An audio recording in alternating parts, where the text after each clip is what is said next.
Yes, sir. You got work to do. Okay. Keep going. Keep going. Okay, now your work is done. Here. We are on Lake of the Woods with Kurt Quinnell. He's a guide of great merit. I've been with him last summer and looking forward to a good day. There's not any wind to speak of right now, which is unusual, I think, on this lake. Joe Heiss, my longtime friend, is here with me. He's got his hat on backwards. He's got his spinning reel that Kurt gave him. Kurt's getting ready to bait the hook, and we are getting ready to go fishing. All right, Joe, just open the bail and drop it all the way to the bottom. How deep is it here? 30 feet. 30 feet. Kurt, what are we fishing with? Using a 3/8 ounce jig, medium shank, and a dead frozen shiner minnow.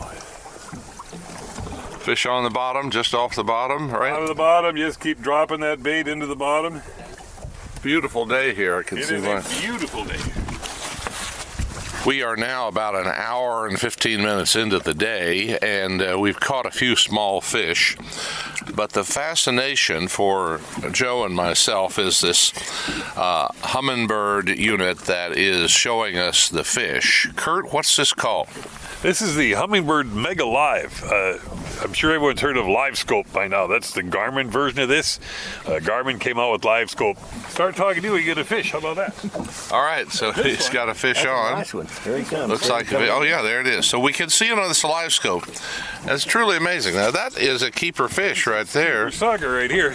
And Joe, you're wondering about the saugers, right? Okay, they're all there's spotted spots all here, up there. and notice it's quite a bit brown. Brown. And there's a little tiniest bit of white by the tail, but walleyes have a nice big. Most of this, huh? Yeah, that's the kind of the difference. So we got one, man. It took us an hour, but here's our keeper, and that's the staple of Lake of the Woods fishing. That'll touch 14, get it laid out. And in my boat, we usually keep 14-inch saugers, 15-inch walleyes. There is no minimum size on this lake, so you could keep them little. Ice fishing, people maybe you've heard that if the fish stretches across the top of your 5-gallon bucket, Right. it's a keeper. Well, that's not quite 12 inches. Okay. But saugers in the wintertime, you're going to get mostly saugers, so people keep those 12 inchers. I don't usually need that many fish, but if I was coming up here to fish for the weekend with a couple of buddies, you bet those 12-inch saugers fry up really, really good. Kurt's going to rebait his hook here, and we're going to talk more about this hummingbird unit. What's the name of this unit again? This is a Mega Live. Mega Live. Yep, the Garmin version is called Live Scope, and the Lowrance company, they make one called Active Target. They're all the same thing. Joe Heiss, this is better than TV. Yeah. You could sit here all day and watch this. You're watching the bottom. We've got a yellow line on the bottom, then we've got a red line, and then a thin yellow line above that. And do you see the fish at times actually swimming through that very bottom area? Yes. Yeah. They hug that bottom a lot. And what's your strategy now? Well, I keep it on the bottom until I see one heading this way. Now, Kurt says if they're up about 2 or 3 or 4 feet, if it's a big one to pull that bait up, they're So you suspended. just take the bait right on up to it? Yeah, they're suspended for some reason. Kurt, does most walleyes not suspended, or most of them bottom? Yeah, if you're walleye fishing, you're pretty much fishing the bottom. You've been watching, well, for an hour now. How many have we seen suspended? One or two. So you see a lot of them, and they don't. And some lakes they suspend a lot. Do they? But here they're at the bottom, and we keep our jigs really tight to the bottom. Yeah. When you see a fish coming like this one, you lift up the bait about a foot, and mostly that's so you can see if that Because their eyes are coming up, is up that way. If that fish is interested, you're going to see him come up too. Yeah. So if you lift it up, you have a little bit more room to see. And I've lifted up higher since I started using Mega Live than I did on my other rigs. Look up at the screen over there now, right behind you. See that line going up there? Mm-hmm. Yeah. That's my jig. It's coming up again. So this is what we used to look at. And that's just straight shot right underneath the boat. I can see my line, and Joe, I can see yours a little bit, but that's all we could see. And that, heck, for years, that told us everything we wanted to know. But suddenly you've got this, which is like watching it on TV pretty much, Yeah. like a real video game, because I've got your jig, you can see your jig, you can see my jig, and we lift them up, you see them come up, and then fish that are coming by, you see them come and taking a look. They haven't been biting enough yet this first hour, but heck, this wind is coming up just a little bit. I think it's what we want. So I'm a long way from giving up on this one today. I picked up one fish that was 20 and a half, a walleye that was just a little too big to keep, but a good fighting fish. But Kurt, we just saw something, and I want to hand you this and you can talk about it. The people next to us caught a sturgeon here in this lake.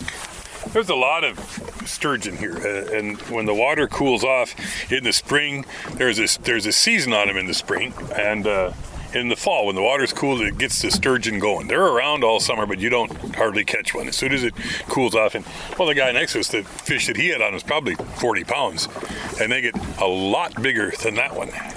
So they were trying to net it. Fish went right through the bottom. You could hardly get the fish in the net. They went right through the bottom of the net. And well, then they had to get the rod all the way through the net to get. So it's a mess. It's like catching two cement blocks that are trying to swim away. So it's a lot of work to get a sturgeon. What if you want to catch a sturgeon? Is it legal? There's different seasons, but you can catch them anytime you want. But like I said, the limit is one a year, and you've got to have a special stamp in order to get it. I don't think it'd be such a fish you'd want to get to eat because they're delicious, but it's just your chance to catch a really, really big fish. Kurt Quinnell talking to me about sturgeon here in Lake of the Woods. Jordan has a fish on. There you go. How big, Kurt? A 12-inch Yeah. Lake of the Woods sauger. The bread and butter of ice fishing That's sauger. Huh? on this lake, and that's a sauger. Now, how do you determine a sauger? I should have showed you. We'll get another chance. I'll show you in the next video. Yeah. Talk me through this one. What do we get? Well, it's a sauger. Another sauger. 14-inch sauger. Thank goodness for them today. But Boy, he hit this look at how thick he is. Thick, nice, Yeah. nice, good health. Now, Kurt, here it's mid-morning, and it seems like things are popping a little more. Do you have these come and goes during the day? They really do. What we have here is we've got these little saugers in here now, and there's thick. But some days you come in here, it's all little saugers. The next day you come in here, it's all big walleyes. Like I was here yesterday, and I didn't catch any of these. I caught walleyes. So what pushes them out and switches, and if you're catching all these saugers, suddenly they're gone, and you got a bunch of walleyes. So you got to just. I think I speak for Joe. We want large walleye. Really, I haven't heard that before. I'll make a note of that. You should have told me yesterday. You have to order them I in gotta advance. put the order in. Yeah. What's clean grain, Kurt? Clean, drain, and dry. Right? That's what you're asking about? Yeah. Invasive species Oh, are, okay. are running rampant across America. Zebra mussel. I partner with soil and water conservation districts in some of the area counties to promote. They want people when you put your boat, Yeah. well, when you take your boat out of the water, they want you to clean the debris off the trailer, drain your live wells, and pull the drain plug in your boat, and don't take the water from this lake to another lake. Isn't there a fine in Minnesota for going down the road with a plug in your boat? You bet. If you got your plug in your boat, you get a ticket, and it's like a $140 ticket. So you really don't want to get that. And it's not just Minnesota. There are states that take it even more serious than we do, and I think Minnesota takes it pretty serious. But Interestingly, Iowa doesn't right now. Iowa doesn't have these kind of rules. They have suggestions, but no rules that I know of yet. Minnesota just passed a law that if you go ice fishing, you can't put anything on the ice. If you're out in a sleeper house for a couple of days, you can't put garbage bags on the ice. You can't. Everything's got to stay in, and you got to take everything with you. So it's a brand new law, and there's a good fine for that. So if you're out on the ice, you can't have any bags of garbage sitting outside. You can't have your poop bags. You can't have them outside. You take it, pack it out. That's all called keep it clean. Well, here there's 5,000 fish houses out here, and not everyone is real good at picking up after themselves. Well, if they didn't have a crew that came and cleaned out target field after every game. It'd be a pig pen. Yeah. So it got pretty nasty out here. So Lake of the Woods County came up with this Keep It Clean, where they just reminded people, take your stuff home with you. And other counties picked it up, and after, I think it's probably 7 or 8 years ago, they started it here. Now it's a statewide deal. It's almost 1 o'clock. The weather has changed a bit. It's cloudy, high clouds, but we don't have any sun left. And there's 3 rods in the water. Joe Heiss, Ken Root, Kurt Quinnell, and we're all fishing pretty hard, and we've had a successful morning. I hooked a 28.5 and got it in the boat. Now, Kurt, it is legal 28. Is it a full 28.5? It's between 28. It's over 28 for sure. But you can.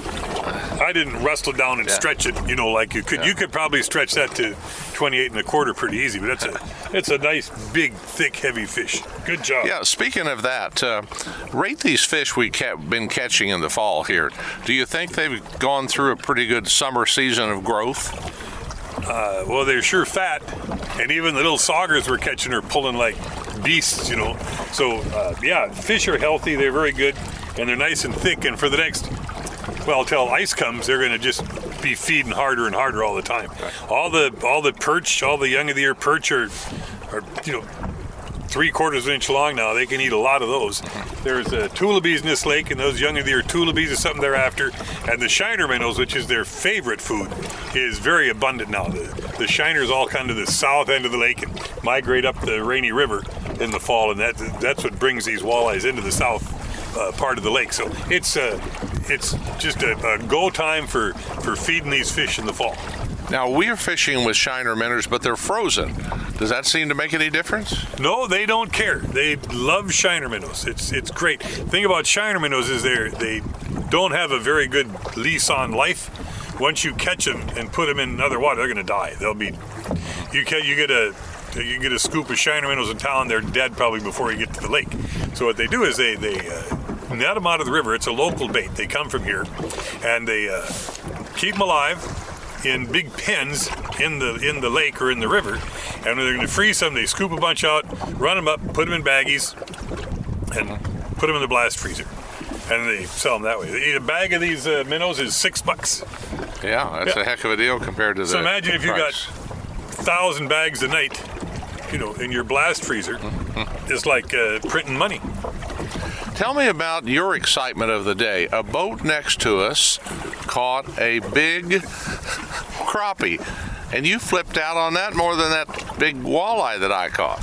Well, that big walleye you caught is great, but I've seen some 28-inch walleyes. I've only ever seen in my life one other 15-inch crappie, and that is a big crappie. And there are not many around here normally? No, this isn't crappie country, but over the last few years, the crappies have expanded their range. They're out in the lake, and every once in a while you just catch one. And I don't have any idea how you go about catching a boat full, but you're always fishing for something else. Maybe if the crappie fishing expert came up here, he would know what to do. But the Rainy River is a good crappie hole. The 4 Mile Bay is a very good crappie hole.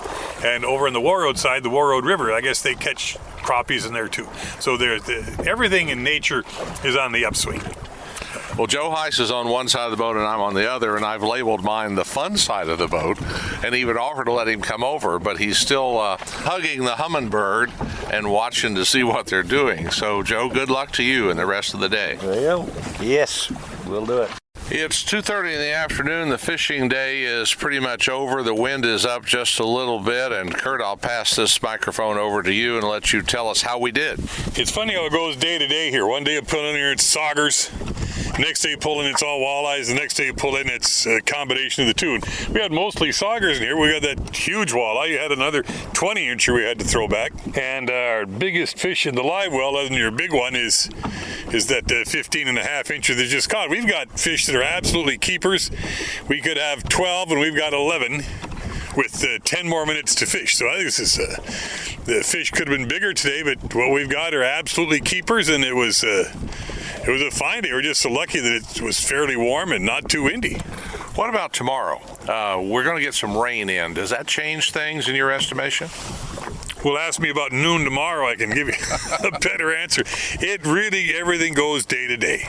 We may pull in here and just smack all big ones tomorrow, or maybe nothing. I'm hoping against that, but we're gonna have to wait and see. If we don't get a lot of rain, showers this time of the year, it's gonna be all over with by 9. So even if we get a little late start, I think these fish are in here for a reason. They're in here eating, so it's gonna be hard to push them out.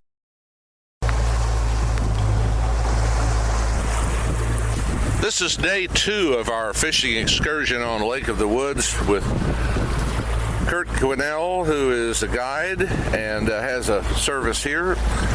Have you been out quite a few days this year? Did you have to miss very many days due to weather? In September, we missed a lot, and in August, we missed a lot. The weather, August and September were just not good, and a lot of it, I think, had to do with the weather. I had 6 trips at the end of September, 6 total trips that I went on, and I know I canceled probably at least that many just because the weather. Well, this morning we've got some chop. You're taking it slow because it's hitting it to the side, but normally this lake is not flat, is it? Well, yesterday we had a really nice day. That was very, very nice day. The lake does go flat, but you can't predict it, and it's a rarity, but it does happen pretty often. What's your strategy today? Same place as yesterday or a different one? I think we're going to the same place we were yesterday. Well, we may have caught all the big fish. Oh no, we couldn't make a dent in the fish that are out there. I've got a couple other places we could fish, but that's my best spot in the fall, and if we sit there for a couple hours and it's not good, we can move. But yesterday we mentioned the wind was down and it was very nice, but this wind we've got here today, this is perfect. This is just what you want.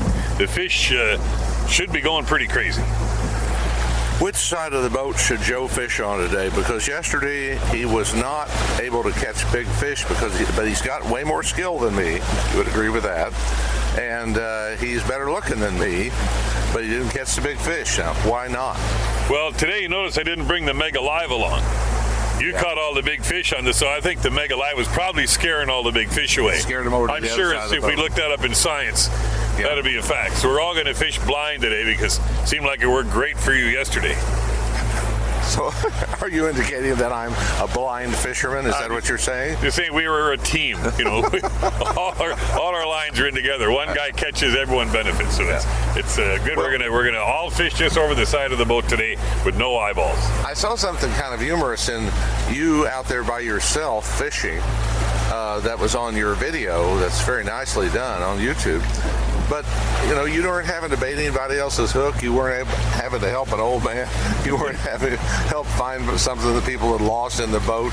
You are a servant when you're out here in the boat, I think, above all else. Well, the average age, I don't know how old you guys are, but I bet the average age of customers that fish with me is 70. No. So I get a lot of older people. Well, I'm almost 72. So you take care of people, make it easy. Not everyone fishes every day. Some are rookies, some have more experience, but I don't know what people know. So I bait the hooks, I take care of the fish. You guys just fish and enjoy the day. Well, that's what we intend to, and then Joe catches the big fish for the day. You want to predict how big the biggest fish is we'll catch while we're out here today? Well, yesterday, you called that 28-incher before we even started, the day. So there's some big fish around. I would say 28-incher isn't off the charts for where we can get them today. Maybe a couple. Joe Heiss has just caught a 27-inch walleye. And Kurt, give us a play-by-play here, if you could, of how this happened. That was not only a 27-incher, it was a big, fat 27-incher. These fish in the fall are they're thick and they're as big as they are all year. They've been eating good for the last 2 months, and they're really putting on the feed bag now for what's to come in the winter. So it's a nice time to catch a big fish. But like Joe said, when you set the hook, when the bite comes, they all bites seem about the same. It's just a bite, and when you set the hook, and then it doesn't move, then you know that you've got. I thought he had a sturgeon on for a minute because the fish was just kind of swimming away. But it was a nice, big, fat walleye. It's a great fish to get in the boat this time of the day. What's your call, Joe? How'd it feel? The bite was, it couldn't tell whether it was a big one or not. It just bit. But then when you started reeling him in, there was a lot of force. I've caught a lot of fish, but they sure got a lot of tug to them. They're strong. They're strong fish. Now, are we even? Because you were on the bad side of the boat yesterday. Now today you're on the good side of the boat. Well, I got the right side now. Well, we're starting the motor. We are done with the fishing trip. Kurt's done an excellent job of being able to keep our hooks baited and get the fish in and get everything ready. We've got not a full limit today, but we sure caught some nice fish. Joe caught a huge walleye, and then he attempted a sturgeon that was, according to our guide, about 5 feet long.